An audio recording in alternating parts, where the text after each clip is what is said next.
TitleMatchNetwork.com. Right. Which I love Ric Flair dearly. I've always been a Flair fan. Always, still am today. In fact, it hasn't been too long ago. Y'all remember more than me. They had a tables, ladders, and chair match on Raw here just in the last month or so between him and Edge. Do y'all remember seeing that?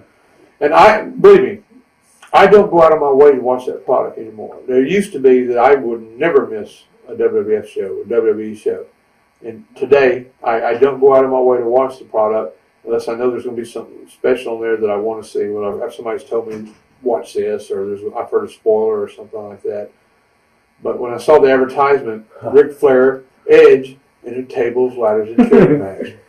And I told my wife, I remember we was at dinner and the advertising came on. Coming up next, da-da-da-da. I said, this is going to be the absolutely worst fucking thing I've ever seen in my life, or it's going to be it's going to be fantastic. Yeah. There's no middle line there. It's either way. I thought it was great for Rick, considering his position now and his age and his years, and he'd done a great. I'll always be a Ric Flair fan. I love Ric Flair. He's a great guy. But what do you think? You came in, I guess, late '85, early '86, was it? To where?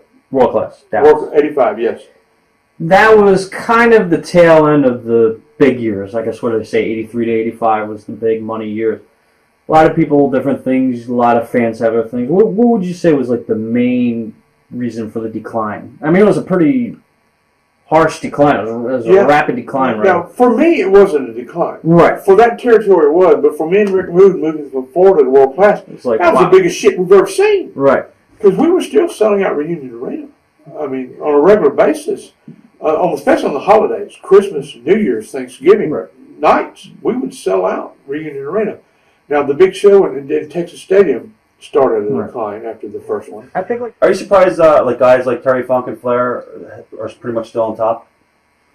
No, they belong. Like I said, I've always been a Flair fan, and Funk too. I've become more of a Terry Funk fan in the last year or so. So I've been working some independents with him. Right. And getting to know He's the best. He's like our favorite. Yeah, he's fantastic. He really is. I want to sell him with y'all. But basically, that was my first real territory, the International Championship Wrestling there, and I have some dear memories there because my dear friend, my dear departed buddy Terry Gordy, I think he was like 17 years old then when he started there with Michael Hayes and myself and Kamala, and we're still, unfortunately, we lost Terry, but me and Michael and Kamala as well, Jim Harris, we still are dear friends today. In fact, I had a show of my own here just a few weeks ago. Side note, and in the main event, I had Kamala, and talking about coming full circle. We came full circle that night. And it was great. It's a great business, man. I love it. But then I wouldn't be here tonight, would I? Did anyone ever take you under their wing as far as managing? I don't think so. And that part of the country, managers were slim and none. And off the top of my head, I can remember Dr. Ken Ramey, J.C. Dykes, and those guys were much older than me, back then. I was young, and we had a guy in the Mobile area who was mostly a wrestler. His name was Billy Spears. I don't know if y'all have ever heard of him. He was doing a manager deal for a while, and he used to talk about his mama being rich and living off his mama's money and all that, and I was doing it right next door in Mississippi, so I stole a lot of his shit. I become a mama's boy too, Percy Pringle, the mama's boy and everything. And the next thing I know, we were up in Greenwood, Mississippi. We used to do our TV taping in Greenwood, Mississippi, just south of Memphis. And I used to love watching that Memphis TV. That Memphis TV was fabulous back in those days, back in the 70s. There was nothing like it, nothing comparable to it at all. But then I remember, like around 1980 or so, where I turned the TV on, I see this kid on there with a tennis racket and shit talking about his mom, and I went, this guy's stealing my shit! Jim Cornette! I love you. I guess, could you make a good living from managing in the territories back then? I don't know about, no. Good living, no. Did you still wrestle too at the same time, or when you switched, you stayed managing? Oh, man, they had me doing everything. I wrestled, I managed, they had me in gimmick matches all the time. I remember some horrific boxing matches they used to have me in against Sugar Bear Harris, eventual Kamala, and he was just starting in the business, and hell, we all were, but my God, he liked to kill me.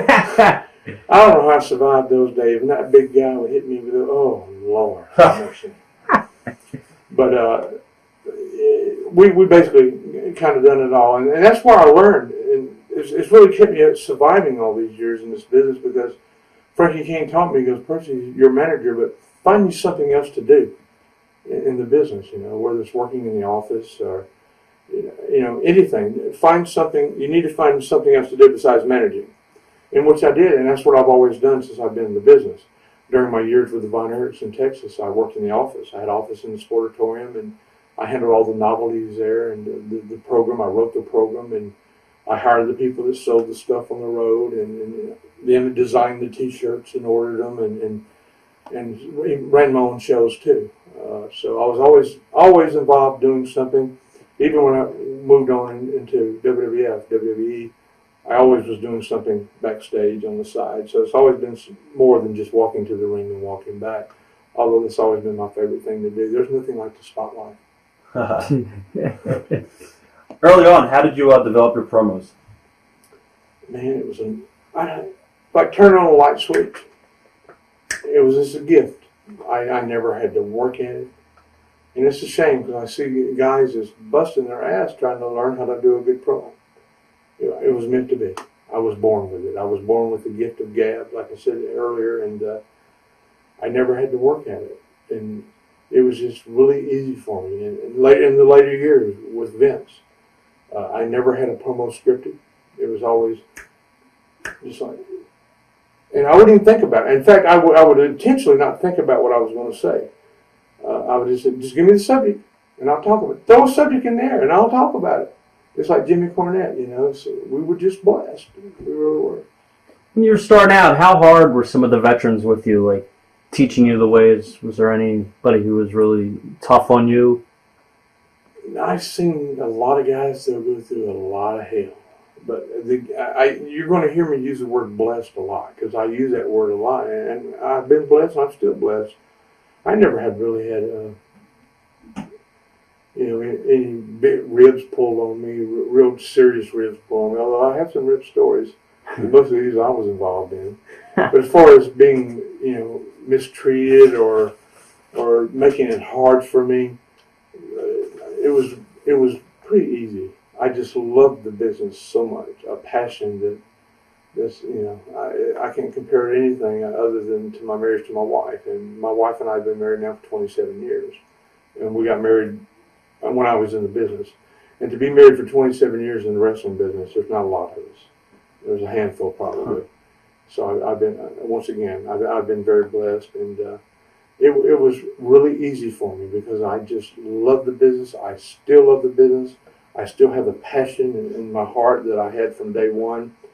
Although, it's different. It's not the same business, but I try to overlook some things, and I still love professional wrestling, and I always will. TitleMatchNetwork.com